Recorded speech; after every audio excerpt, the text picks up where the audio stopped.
Hello, and welcome to The Sound of Economics from Bruegel, the Brussels-based economic policy think tank. I'm André Sapir, Senior Fellow at Bruegel, and today we are here for an installment of the Bruegel Backstage series, focusing on the EU-Japan economic agreement. Joining me today is Professor Nakamura from Kobe University and Maria Åsenius, Head of Cabinet of Trade Commissioner Malmström. We are going to talk about the EU-Japan Economic Partnership Agreement, what it means in the context also of today's changing trade relation and geopolitical matters. Let me first turn to you, Professor Nakamura. The agreement between the governments of Japan and of the EU member states was signed this summer. It is expected that the agreement will be ratified by the European Parliament and by the Japanese Parliament during the autumn, by December at the latest, and that the agreement will enter into force early next year. From your perspective, what does this agreement mean? Okay, I think this is a kind of landmark agreement, right? Including the FTA part as well as the other intellectual property right parts. So we are very happy with this agreement, EPA, and also this could be a very, very good negotiation asset for Japanese government negotiating with other countries like US, right? So we are very happy with that. Maria, from a European perspective, I'm asking you the same question. What is for the European Commission, for the EU, what is the meaning of this agreement? What are the potential implications? I think it is important both economically and politically.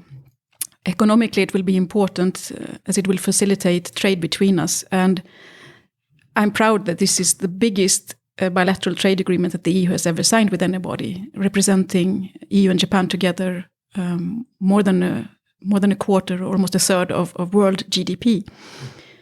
And we will facilitate trade this way by taking away tariffs, but also opening for services and for public procurement contracts in our respective economic areas. We will have some regulatory cooperation that we can cooperate to set international standards together. And just maybe a small thing, but something I really care a lot about in this agreement is it's the first time we have a special chapter to facilitate for small and medium-sized enterprises, SMEs. And I think that's really good, and that's something we should have in all agreements in the future. Because it's so difficult for SMEs to benefit from trade, because just to get the right information about what rules apply is a big obstacle for SMEs trading internationally. And there is a huge potential here, since so many companies are SMEs, and they are the ones who tend to grow the most and employ more people. So I think this is also the way that we can also increase employment more than otherwise. So both Japan and the European Union already have many agreements with many other countries, but I think it's fair to say that this agreement is indeed, as you said, Professor Nakamura, a landmark agreement. I think it's both a landmark from what we just heard from Maria Åsenius, the breadth of the agreement and the novelty of some of the clauses, but it's also the fact that indeed, for each other, it's the biggest partner with whom we ever signed an agreement. Japan had agreement with others, but never with such a large market as a partner as the EU, and vice versa for the EU with Japan. So yes, I think we agree, or you both agree that this is a landmark agreement. Now, what are the features here do you see as being really important in today's world? Apart from the economic benefits, it sends also a very strong political signal that we believe trade is a good thing. It is a win-win. Both sides will benefit. And that is an important signal in a world where trade in some quarters are increasingly questioned, and some people seem to think that if I win, you have to lose, but actually both sides can win from this. And I think that's also a very important signal to send in this political climate that we live in today. Yeah, I agree with that. And as Maria said, that this agreement, including the MNU, right, small and medium size SME, small and medium size enterprise, right? Most of FTA looking at large companies and international trade, but as you know, Japan is suffer from the kind of labor shortage. So the small and medium size enterprise are very worrying about shortage of labor. So I think that this is very good things to including the SME or medium and small size enterprise agreement. No, you are both singing the virtues of this agreement, and we at Bruegel actually we published today a study that we did with 2 colleagues for the European Parliament, where we made an assessment of the agreement, and we also come to very positive assessment of the agreement, both indeed from an economic and from a broader, let's say, political perspective. So one question that I'm asking myself is, how come we are not observing, I'm first asking you that to you, Maria, in Europe, how comes we are not observing with the EU-Japan agreement the kind of backlash that we had observed during the negotiations with the United States? There was quite a bit of backlash, and even at some point towards the end of the negotiations with Canada, there was an anti-CETA movement in Europe. Somehow we have not seen that. I've not seen demonstrations either in Brussels or in some of the European capitals. Why do you think that the political reaction to the EU-Japan agreement is so different from the reactions to those 2 other discussions, EU-US and EU-Canada? Yes, our negotiations on TTIP, they were regarded with a fair amount of skepticism from people who thought that this would be only benefiting big business, and there was a lot of anti-Americanism around, especially in some member countries, notably Germany, which is maybe strange because Germany is one of the countries that really depends on exports and that is doing very well. But I remember, I don't know if you remember anymore, but the fact that the Americans had listened to Chancellor Merkel's GSM caused a huge backlash in Germany. And there was a lot of anti-Americanism around. And the Canada agreement, I think, came under criticism only because Canada is a neighbor to the US. So it was labeled TTIP through the back door. Otherwise, I don't think that would have been controversial at all. Now, Japan is not seen as such a big threat because it's a developed country, very similar to our own economy. So that helps. And I also think that a little bit is also due to the fact that we have changed our policy since Commissioner Malmström entered the Commission and took over trade policy. She has made it more transparent to show that we are not sitting in secret back rooms doing secret deals. We publish a lot of texts and we are more inclusive. We talk with people in a different way, experts, but also civil society, NGOs, parliaments, even regional parliaments. And I think that also helps a bit. I would tend to agree that today's agreements, also by their breadth, the fact that they deal with a lot of regulatory matters, implies that one does need to involve not just the usual trade experts, but one need to involve society on a wider scale. Now, a slightly different question about Japan. If I understand correctly, one of the motivations from the Japanese government and from Prime Minister Abe for this agreement, and in general for pushing free trade agreements, is also to use them as a means to implement a number of reforms. It's part of this package of the third arrow. Would you can you explain a little bit to our listeners in what manner this trade agreement, the EU-Japan, and maybe broader, Japan agreement with other countries, are a part of the economic strategy of Abenomics? Yes. As you mentioned, Abenomics constitute three arrows, right? The most important arrow is the third one. It's a competitiveness, right? So EU and Japan are kind of very similar economies, right? So if Japan penetrated the EU market very successfully, which shows Japanese competitiveness, right? And also, Japanese used to be look at the world through the American eyes, right? So most Japanese think that Europe is far away and we can't do nothing with Europe. But throughout the process of the negotiation or bargaining, most Japanese came to realize that Europe and the EU is a very, very important partners. I think that is a kind of very important side effect of this agreement. Okay, so as you said, Abe want to facilitate increase the Japanese competitiveness throughout the world. So the Europe market is a kind of the first place to implement his third arrows. Okay, so far the discussion has focused on the two actors, the EU and Japan, of this bilateral agreement. Let's broaden a little bit the discussion and bringing the United States and China, the other two giants of the world economy. Let's first talk about the United States. Both Japan and the EU have been close partners, economic, political partner of the United States, certainly since World War II. And we are very much intertwined, both Japan and the EU with the US economy.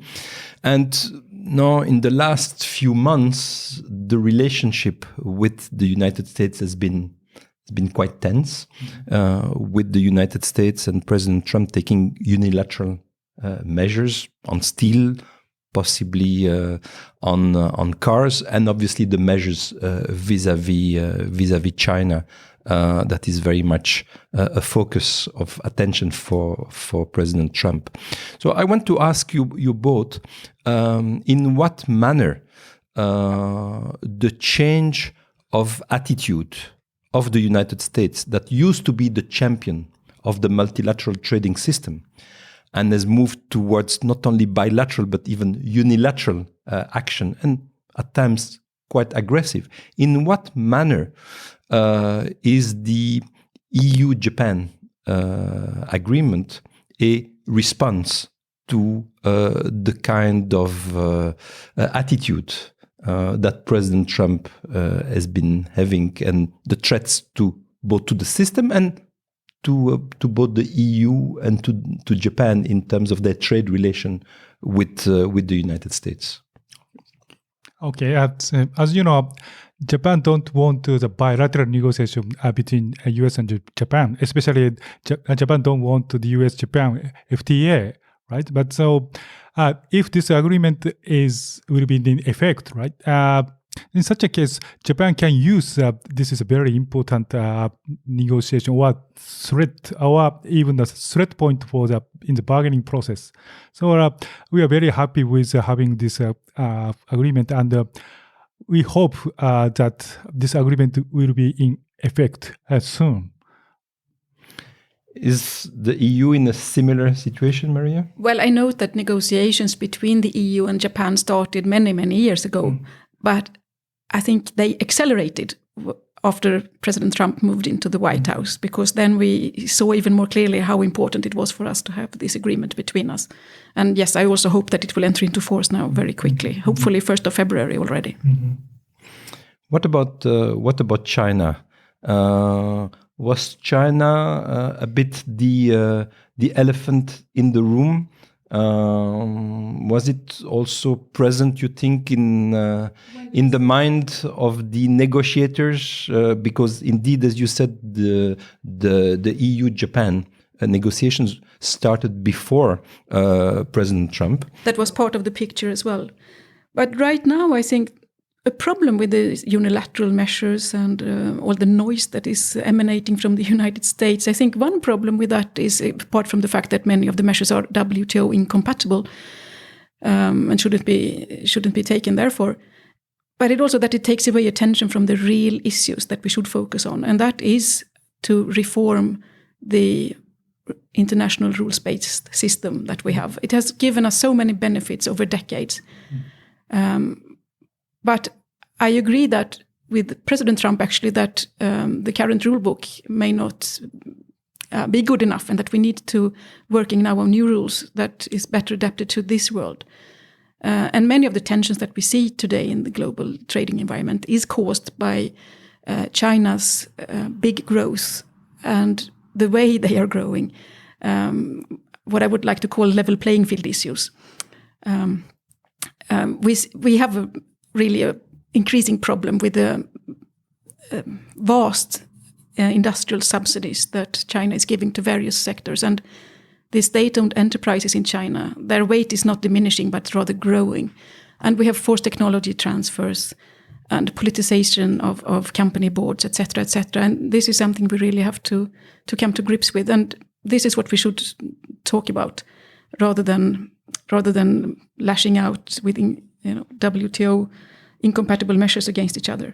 But therefore, I'm also very grateful or happy or congratulate Japan on the initiative that Japan took last year to actually start organizing trilateral meetings between the EU, Japan, and the US to talk about exactly these things. I think we are doing very important work there, because it is in all our interest, and also in China's interest, to have well-functioning multilateral rules.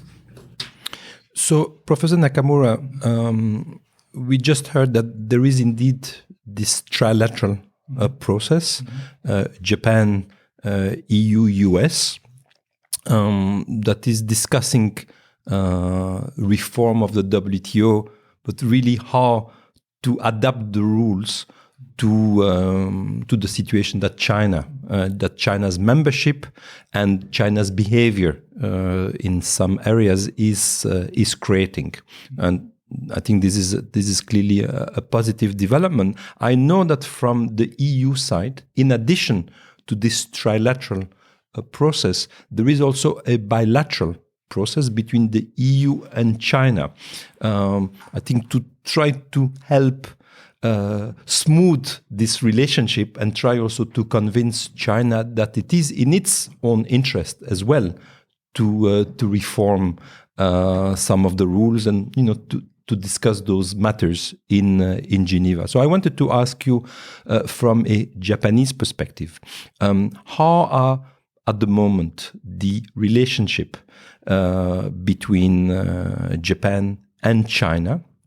And do you think that China can also be convinced in its bilateral discussion with Japan of the necessity to sit down in a multilateral framework and try to update, to reform the WTO rules in a manner that should be obviously of the interest of all the parties. But do you think that Japan is involved in such discussion with China, and in what manner do you think that Japan can contribute to this goal, which is to have multilateral negotiations for a 21st century rules-based multilateral system? Oh, that is a very tough question for me, right? The economical role, Chinese economical role for Japan is changing past 20 years, right? First, Japan moved the production facility to China, right? So China is a kind of a center of the production in East Asian regions. But now, as China is a huge market, right? A lot of tourists comes from China now. So these days, most Japanese think that China is a most important market for Japan, right? So in such a case, now Japan reluctant to commit those kind of process because most Japanese enterprise and average people don't want to lose a Chinese market, right? So that is a very important issue. So hopefully, I would like to Japan will commit the multilateral negotiations among China, US, EU, and also other East Asian countries as well, right? So you're saying that this trilateral setup, and maybe that could one day be enlarged to have discussions with China, is more comfortable with Japan than this bilateral discussion between so. Japan and especially and China. South Korea also interested in the China's market, right? So trilateral framework is better than bilateral, but multilateral, including other East Asian countries, I think it is necessary. Can you tell us something about what is the thinking in Japan about free trade agreement between Japan and China, possibly together with other countries, the RCEP initiative or other initiatives that exist in East Asia. What is the thinking in Japan about that? I think the most Japanese people are not happy with those kind of FTA or free trade areas because competition is not fair, right? And I don't know exactly what's happening in China, but most Japanese people think that we can't trade under the fair environment. So that is a kind of the big issues in Japanese talking now. So, Maria, let me turn to you and ask you a last question. We are now less than a year, or roughly a year, before the end of this Juncker Commission. What do you think for this most important issue, which is reform of the WTO, the role of China, obviously high interest to both the EU and Japan, and obviously the President Trump attitude. What do you think that in this very complicated chess game, right, which is both a multilateral chess game, a bilateral chess game between the EU and the US, between the EU and Japan, the EU and China, trilateral. So this is an extremely complicated game, but a very important one. What do you think can be achieved in the months or less than a year, essentially, that remain for this commission? Yeah, I certainly hope that we will be able to agree on a few new rules in the WTO. And I think the most advanced area right now where we are really writing new legal text in the Commission is on industrial subsidies. I think we will table texts during this autumn. And I also hope that we will be able to make progress on forced technology transfers. But apart from, and other new rules, but apart from writing new rules, we also have to be better at enforcing the current ones. For example, every WTO member is supposed to notify the WTO about subsidies it is giving. And there China is not doing what it should. So that's something that we have to increase transparency, because it's difficult for us to fight against subsidies if we don't know that they exist. And we also have to work on the very important other pillar in the WTO, namely to unblock the problems we have now with the appellate body, the dispute settlement system, where we are kind of running out of judges as the old one retires and the US is blocking new names. So we have so many important things to do, and I hope that we can keep building momentum for reforms in all these bilateral, trilateral, but also multilateral contexts. We have to work with other countries, like-minded countries, but also the wider membership in the WTO. Thank you. So this brings us to the end of this episode. Thank you for listening to Bruegel Backstage on the Sound of Economics channel. And thank you to my guests, Maria Åsenius and Professor Nakamura. If you are interested in more Bruegel's work, we have an array of blog posts and publications available on our website, www.bruegel.org. I hope you will join us again. Until next time, bye-bye.